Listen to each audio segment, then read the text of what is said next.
Welcome back, everyone, to the 1 Minute Fluent English Podcast. I'm Jake. And I'm Sarah. Jake, have you ever had one of those moments where you feel super prepared, like you've got everything under control? Oh no, I know where this is going. Is this about the time I went to the airport and forgot my passport? Not that one, but close. I'm talking about smaller things, like when you go to the grocery store, do all your shopping, and then realize you forgot the most important thing at home. The classic mistake. For me, it's always the shopping list. I write it down so carefully and then leave it on the kitchen table. Every single time. Exactly. Well, today's story is about a very similar situation. It's about that moment of panic at the checkout counter. It's a feeling we all know too well. Let's jump right in and see what happens. I was feeling pretty good about my shopping trip. My cart was full of fresh veggies and my favorite snacks. I got to the checkout line, proud of myself. But as the cashier started scanning my items, it hit me. My reusable eco bag was sitting at home on my kitchen counter. Oh no, I was really in a pickle. I started weighing my options. Should I buy a new reusable bag? But I already have so many. Or should I just buy a plastic bag and face the music of my guilt? I couldn't possibly carry everything in my arms. At the end of the day, I bought the plastic bag. It felt wrong, but I had no choice. On my way home, I had to make a mental note to always keep a spare bag in my car. All right, that was a great story. So relatable. Let's break down some useful expressions we heard. The first one is, it hit me. Ouch. Did something actually hit you, Jake? No, not literally. In English, when we say it hit me, it means you suddenly realize or understand something. It's like an idea that suddenly pops into your head. Right. So in the story, she was at the checkout, and the idea, the realization, that her bag was at home suddenly came to her. It hit her. Exactly. You could also say, I was about to leave the house, and then it hit me. I forgot my keys. It's that aha moment. A very useful phrase for those sudden, sometimes panicked realizations. Okay, let's try it out with some short dialogues. Why did you suddenly run back inside? It hit me that I left the stove on. When did you realize you loved him? One day we were just laughing and it hit me. Next up, we have in a pickle. I love this one. It sounds so funny. It does, and it's not about a real pickle, the green vegetable you eat.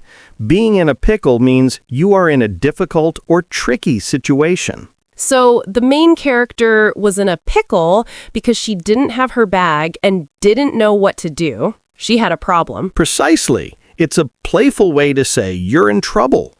For example, if you missed the last bus home, you could say, oh no, I'm really in a pickle now. I've been in that pickle before. So it's for when you have a problem and finding a solution isn't easy. That's the one. It's a common, informal expression that native speakers use all the time. Now, let's practice it.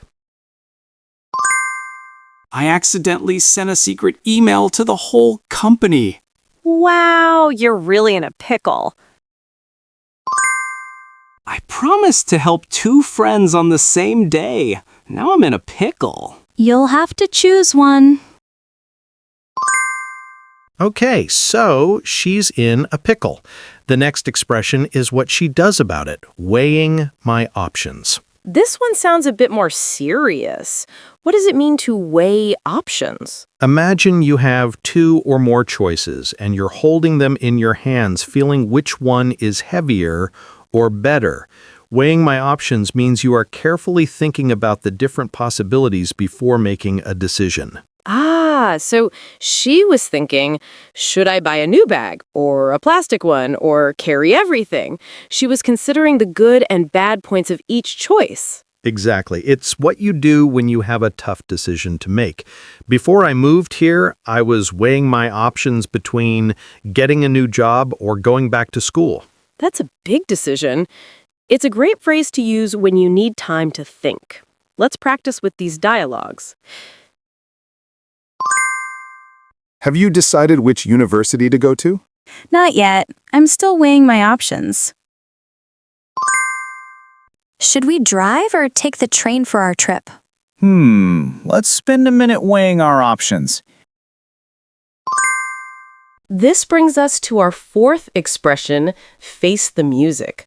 This sounds a little scary, like you're in a concert you don't want to be at. It can be a bit scary. To face the music means to accept the negative consequences of your actions.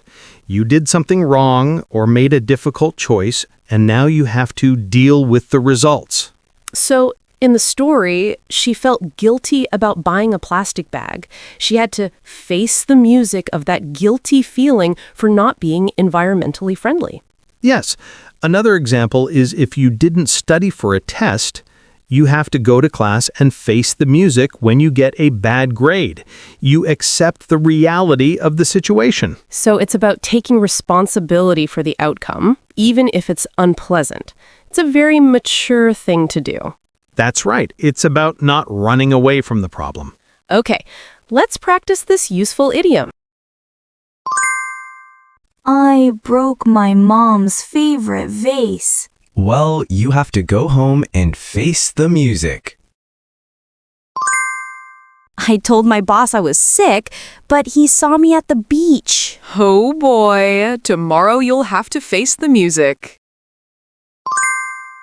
All right, next one is at the end of the day. This phrase is incredibly common. It is, but it doesn't just mean at nighttime, right?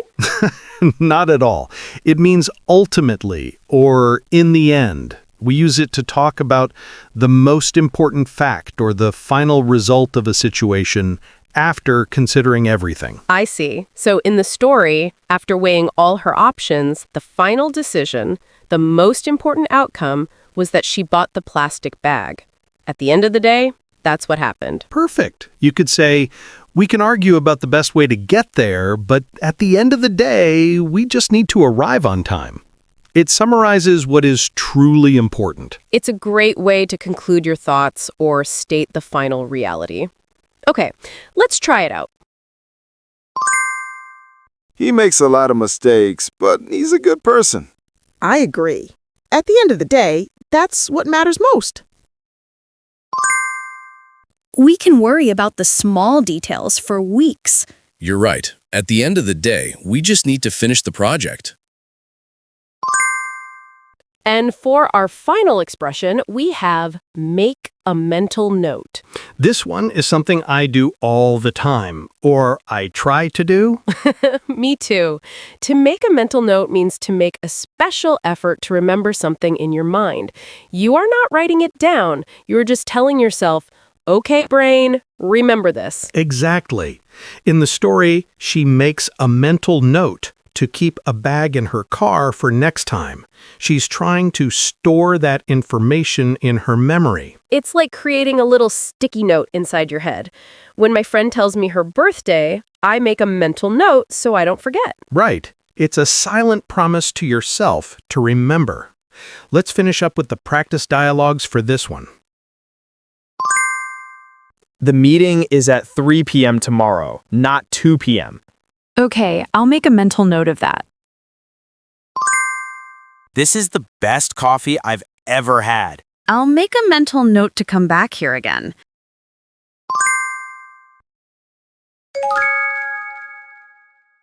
Now it's time to practice your speaking and pronunciation with shadowing.